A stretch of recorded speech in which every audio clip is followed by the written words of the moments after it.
വസീഫാണോ? വസീഫാണോ? അതെങ്ങനെ മനസ്സിലായി? ഏതാ വസീഫ്? ഏതാ വസീഫ്? അവിടുന്ന് രണ്ടാമത്തെ നിൽക്കുന്ന വസീഫ് ആണോ? അവിടുന്ന് രണ്ടാമത് നിൽക്കുന്ന വസീഫാണോ? ആണോ? അല്ലല്ല, ആദ്യത്തതിൽ നിന്ന് രണ്ടാമത് നിൽക്കുന്നത് ആണല്ലേ? രണ്ടാമത് നിൽക്കുന്ന വസീഫാണ്. ആ ഇടു ആ വസീഫിന്റെ നെഞ്ചത്തൊരു ഉടുപ്പൊക്കെ അല്ലേ?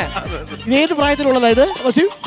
ഇത് നമ്മള് അംഗൻവാടി കാലൊക്കെ അംഗൻവാടി കാലം അല്ലേ? അതിന്റെ വസീഫ് അതേപോലെ ഒരു ഓണത്തിന് താഴെയുള്ള ടീഷർട്ടുള്ള കേരളത്തിലെ ഏക ചെറുപ്പക്കാരൻ വസീഫാണ്.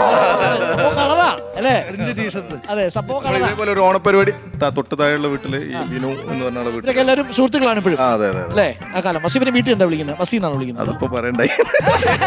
അത് കുണുവാവ സ്റ്റൈലിൽ എന്തോ ഒന്നാണ്.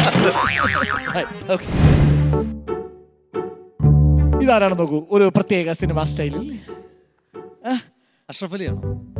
അഷ്റഫ് അലിയാണോ? അഷ്റഫ് അലി അല്ല. അബൌട്ട് നവാസ് എങ്ങനെ മനസ്സിലായി? അതുകൊണ്ട് നോട്ടൊക്കെ ഉണ്ടായിരുന്നു. നവാസിന്റെ നോട്ടം കണ്ട അറിഞ്ഞൂടെ എന്നാണ് ചോദിക്കും. ആ നോട്ടത്തിന് എന്തോ കുഴപ്പമുണ്ടല്ലോ നവാസ്? കുഴപ്പമുണ്ടോ? ഇല്ലില്ല, സുന്ദരമായ ഒരു നോട്ടമാണ്. അന്നേ ഒരു സ്റ്റൈലാണല്ലോ. ഇല്ലല്ലേ? നോക്കിയ ഒരു വലിയ ഉടുപ്പൊക്കെ ഇട്ട്. ഇതേത് പ്രായം? മമ്മൂട്ടിയൊക്കെ നവാസൊക്കെ പണ്ടിട്ട് ഉപേക്ഷിച്ചതാ അല്ലേ?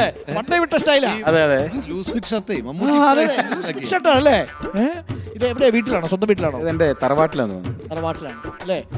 ചെരിവുണ്ട്. പ്രത്യേക ശൈലി. മോഹൻലാലാണോ ഏറ്റവും ഇഷ്ടം? മോഹൻലാലൊക്കെ ആയപ്പോ ആരാ? സിനിമ എന്നുള്ളതാണ് ഇഷ്ടം. നടൻ അപ്രസക്തമാണ്. അതെ അതെ. ഈ ഗ്രൂപ്പ് ഫോട്ടോയിൽ ജയേന്ദ്ര മാഷാണോ? അല്ല. ഔട്ട്. ഈ ഗ്രൂപ്പ് ഫോട്ടോയിൽ നമ്മുടെ പാനലിൽ ഒരാളുണ്ട്. ആരാണെന്ന് പറയാം? അല്ലല്ല, ഗോപാലകൃഷ്ണല്ല. പോയി, ഔട്ടായി. വസീഫ് ഔട്ടായി. ചാൻസ്. ആദ്യത്തത് സനോജാണ്. സനോജ് ആണല്ലേ? സനോജ്, കൺഗ്രാറ്റുലേഷൻസ് സനോജ്. എങ്ങനെ മനസ്സിലായി? ഏതാ ഇതിനകത്ത് സനോജ്? ഒന്നാമത്തെ ഒന്നാമത് ഫസ്റ്റ് നിൽക്കുന്നല്ലേ?